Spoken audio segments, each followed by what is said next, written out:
यहाँ पर अभी मंच पर हैं, यहाँ पर बारिश हो रही है तेज। आजाद समाज पार्टी की रैली है और यहाँ पर आप देख सकते हैं ये महासम्मेलन जो हो रहा है, चंद्रशेखर आजाद रावण पहुँचने वाले हैं और इसके पहले बारिश में कितनी तादाद में लोग यहाँ पर आए हुए हैं आप देख सकते हैं कि भारी भीड़ है। बारिश हो रही है इसके बावजूद और चंद्रशेखर आजाद रावण को सुनने के लिए लोग आए हुए हैं। अभी हम दिखाते हैं उन्होंने क्या कहा और आप देख सकते हैं किस तरीके से माहौल बना हुआ है। आप उधर कैमरा दिखाने की कोशिश कीजिए किस तरीके से चंद्रशेखर आजाद रावण का काफिला आ रहा है उस गाड़ी से। आप वहां पर देखिए किस तरीके से वहां से चंद्रशेखर आजाद रावण आ रहे हैं।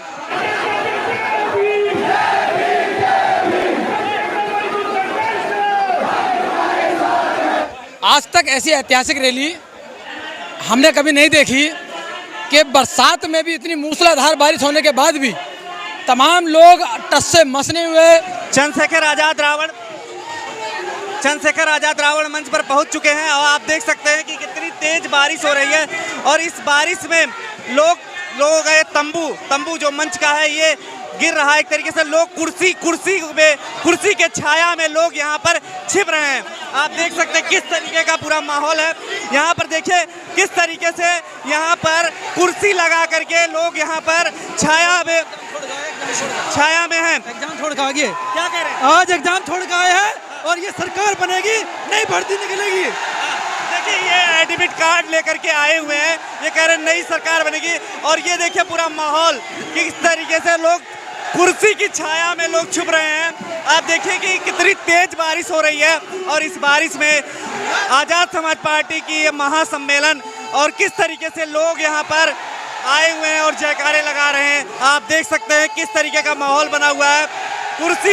कुर्सी लगा करके लोग हैं और यहाँ पर मंच पर यहाँ पर आप देख सकते हैं कि चंद्रशेखर आजाद रावण यहाँ पर हाथ हिला करके लोगों का स्वागत कर रहे हैं। अन्य बहन जी ने भी समाज के लिए करा, लेकिन अब स्थिति समाज में परिवर्तन आने की दिशा दिख रही है और हर आदमी चाहता है कि कुछ ना कुछ परिवर्तन समाज के अंदर होना चाहिए और जब होगा तो बड़े मजबूत स्तर पर होगा।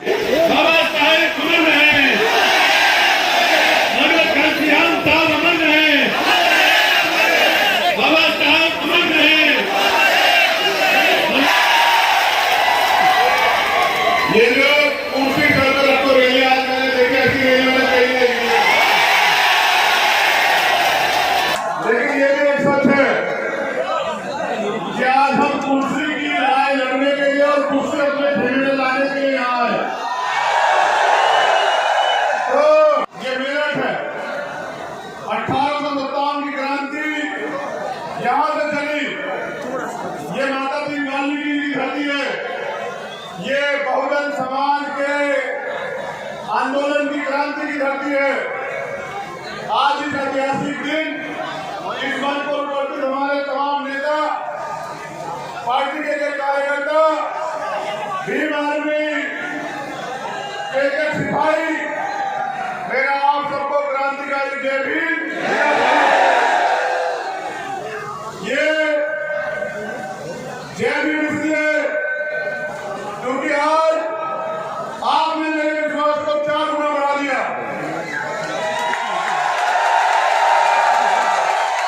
ये संगठन पार्टी का कार्यकर्ता बारिश आंधी तूफान से न डरता हो, उसको एक नहीं हो सकती। मैं जब आया हूँ तो सैकड़ों बसें लाइन में लगी है, जाम में फंसी हुई है। मेरी शिकायत है हमें प्रशासन से कि पूरे रोड पे एक ट्रैफिक पुलिस का व्यक्ति नहीं है। ये अभी भी लोग आ रहे हैं, 50 बसें तो यहाँ खड़ी हुई पीछे। बारिश के कारण कुछ लोग उतर नहीं पा रहे, बुजुर्ग हैं, मगर वो लोग यहाँ चल के आए, मुझे आशीर्वाद दे रहे, मैं उनका धन्यवाद करता हूँ। मैं धन्यवाद देता हूँ। तुम ये शोर नहीं मचाओगे बिल्कुल भी, और मचाओगे तो हमसे डांट खाओगे, बिल्कुल नहीं मचाओगे। मैं धन्यवाद देता हूँ मेरी दाहिनी तरफ उपस्थित हमारी मातृशक्ति को, हमारी बहनों को, कि उन्होंने भी जो है आज पुरुषों को ये नहीं कह दिया कि पुरुष आ गए, वो भी अपने आप डटी है। मैं उनका भी धन्यवाद करता हूँ। मुझे आज मातृशक्ति को देख के माँ रमाबाई, माँ सावित्रीबाई फुले, माँ फातिमा शेख, माँ झंकारी बाई, माँ अंबिकाबाई लोधी, आज माँ फूले देवी और तमाम जो है मातृशक्ति भी याद आ रही है कि उन्होंने भी इस आंदोलन को पूरी हिम्मत से खींचा था और उन्होंने अपने मान सम्मान स्वाभिमान की लड़ाई लड़ी। मैं अपनी बहनों से कहना चाहता हूँ, सूरज पश्चिम से निकल सकता है, चंद्रशेखर आजाद आपके सम्मान के साथ कभी समझौता नहीं करेगा। मैं अपनी बात को शुरू करूंगा। जिम्मेदार साथियों, ये लड़ाई सेवक से शासक बनने की लड़ाई है। हमें सेवक बना के, पैरों की जूती बना के, गुलाम बना के स्टेज में रखा गया है व्यवस्था से, लेकिन आज लड़ाई शासक बनने की आ गई है, क्योंकि बाबा साहब अम्बेडकर ने जब वोट का अधिकार दिया तो उन्होंने ये भी सुनिश्चित किया कि आज के बाद रानी का बेटा राजा नहीं बनेगा, राजा वो बनेगा जो हकदार होगा, राजा वो बनेगा जिसको आप बनाने का काम करेंगे। आप यहाँ पहुंचे हैं, मैं नौजवानों से पूछना चाहता हूँ, बिना सपने के रास्ते नहीं खुलते साथियों। आपके मन में जरूर सपना होगा और वो सपना पूरा करने के लिए हम लोग यहाँ इकट्ठा हुए हैं। ये यूपी में हमारी चुनावी दूसरी रैली है, इसके बाद हमारे एक और रैली जौनपुर में है, लेकिन मैं विश्वास के साथ कहता हूँ कि पिछली रैली की तुलना में इस बार जन समर्थन ज्यादा है और अगली बार जो रैली होगी उसका जन समर्थन सारे रिकॉर्ड तोड़ देगा। क्या आप मेरे ऊपर भरोसा करते हैं? तो मैं आपसे ताकत मांगने के लिए आया कि मुझे ताकत चाहिए आपके आंसू पूछने के लिए, मुझे ताकत चाहिए आपके दिल बदलने के लिए, मुझे ताकत चाहिए आपके स्वाभिमान सम्मान की रक्षा करने के लिए। मैं ये बात आपके सामने रखने कि मैं पूरे देश में बहुजन समाज के लोगों के दर्द को अपना दर्द मानता हूँ। मैं अपने दर्द को आपसे बांटने आया हूँ। क्या आप मेरा दर्द बांटेंगे? क्या कभी मैंने आपके इस मान सम्मान के साथ समझौता किया? क्या कभी मैंने आपको किसी लड़ाई में कमजोर पड़ने दिया? देखो, आज भीम आर्मी के रास्ते पे भी हमारे फिट नहीं है। वो गए हैं, उनकी टीम लगी है। जो सिंधु बॉर्डर में जो हत्या हुई है, कत्ल हुआ है, सब चुप रह सकते, हम लोग चुप नहीं रह सकते, किसी भी कीमत पर नहीं रह सकते। अगर इस देश में कोई अपराध करेगा उसके लिए कानून है और कानून से सजा लाने का हम लोग प्रयास कर रहे हैं।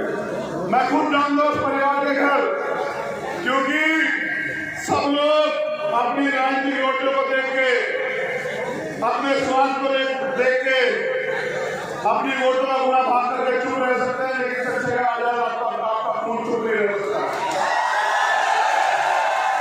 क्योंकि नेता वो होता है जो समाज को तरक्की के रास्ते पर लेके जाता है। नेता वो होता है जो समाज से जो वादा करता है उस वादे को पूरा करने का काम करता है।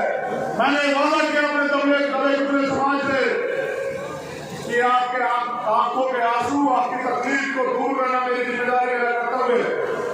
मैं इसको करके रहूंगा और इसे करने से मुझे दुनिया की कोई ताकत नहीं हो सकती। आप याद रखना, ये उत्तर प्रदेश है, यहाँ से युवा रोजगार के लिए दूसरे प्रदेशों में जा रहे हैं।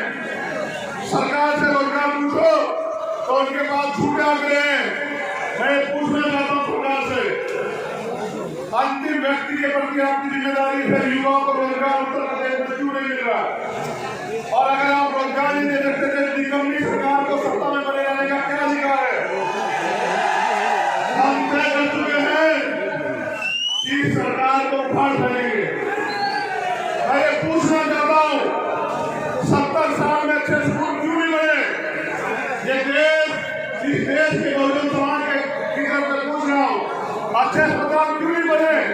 जब भी कोई बीमारी आती है, जब भी कोई परेशानी आती है, लाखों लोग काल में भेंट करते हैं, लाखों लोग की जाने जाती है। अच्छा इलाज न मिलने के कारण, अच्छी सुविधाएं न मिलने के कारण एक मौतों की जिम्मेदार सरकार है, क्योंकि संविधान प्रत्येक व्यक्ति को बराबरी का अधिकार देता है। हमने इस रैली का नाम रखा बहुजन बनाओ रैली, भाईचारा बनाओ रैली। तो साथियों, भाईचारा बनाने के लिए ये जो जातियों की खाई है इसको तोड़ना पड़ेगा। हमें जातियों में बांट के गुलाम बनाया गया है। जिस दिन हम जाति से ऊपर उठ के बहुजन समाज के लोगों में भाईचारा बनाने का काम करेंगे, मैं विश्वास से कहता हूँ कि देश के माननीय राष्ट्रपति साहब और बाबा साहब अम्बेडकर का सपना पूरा करने से कोई नहीं रोक पाएगा अगर आप लोग संकल्प ले लो। देखो, आजादी की शुरुआत आपको आज नहीं तो कल करनी पड़ेगी। क्यों ना कल की जनवाद की जाए? किस बात का इंतजार कि कल कुछ और लोगों की जान चली जाएगी, कुछ और लोग बेघर हो जाएंगे, सरकारी सिस्टम खत्म हो जाएगा। मुझे लगता है कि हमें आज के दिन से आजादी की शुरुआत करनी चाहिए। अभी नहीं तो कभी नहीं। हमें मेरे से संकल्प लेना है कि हम बहुजन समाज के लोगों को गुलामी से आजाद करा देंगे। हम यहाँ इस आजाद भारत में भीख मांगने के लिए नहीं है, हम किसी के सामने हाथ फैलाने के लिए नहीं है। अगर बहुजन समाज के लोग अपनी ताकत को पहचान ले और जिस तरह से मेहनत करते हैं, चाहे किसान हो, मजदूर हो, नौजवान हो, अगर वो उस ताकत को, मेहनत को इकट्ठा करके सरकार बनाने का काम करे, तो मैं लिख के कहता हूँ आपकी तकदीर का फैसला आपके हाथ में आ जाएगा। आप अपनी तकदीर का फैसला खुद करेंगे। साथियों, इस प्रदेश के नौजवान को सरकार से मांगने वाला नहीं, सरकार बना के रोजगार देने वाला नौजवान हम लोग बनाने के लिए नौजवानों को भी तय कर लेना चाहिए कि वो अपने फैसले सुन ले, क्योंकि हमें अपने लोगों की जिम्मेदारी उठानी पड़ेगी। यह आंदोलन सामाजिक परिवर्तन, आर्थिक मुक्ति का आंदोलन है। जब तक इस देश में सामाजिक समानता, आर्थिक समानता, धार्मिक समानता नहीं आएगी, आपको अपनी हिस्सेदारी मिलने वाली नहीं है। मैं आप पिछड़े वर्ग के लोग मंच पे भी और सामने भी बड़े पैमाने पर उपस्थित है, मैं उनसे भी पूछना चाहता हूँ, आरक्षण जिसको सरकार खत्म कर दे रही है, 52% आबादी थी 1931 में पिछड़े वर्ग के लोग थी।